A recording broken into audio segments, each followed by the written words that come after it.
All right. Well, let's go on to Granger. Yeah. I'm intrigued about this You're one. looking pensive. Yes. Do you have any thoughts on this? Well, no, I have no idea, but I think there probably is going to be a cool little aha in here. Well, that would be nice, wouldn't it?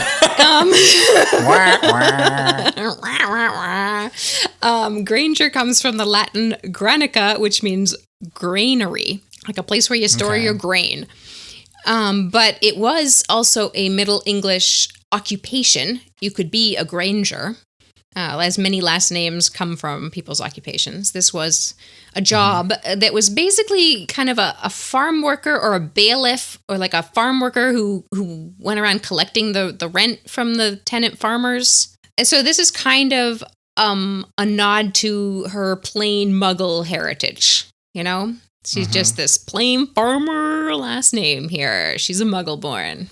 It almost seems like, at least for Hermione's character, that Rowling kind of decided to make her name like keeping in mind what her parents and her lineage would have been called.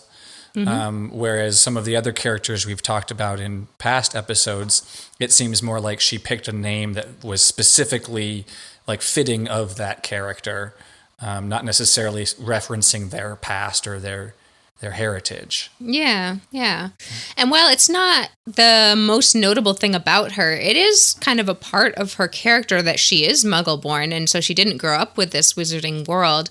And so, it's fitting that some of her name is very, generic or Muggle-ish, whereas, but her first name is very unusual.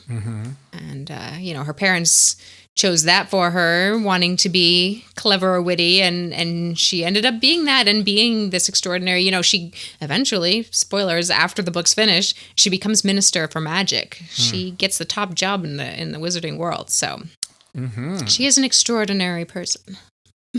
Yeah, well, okay. With ordinary roots. Yeah. Hermione Jean Granger.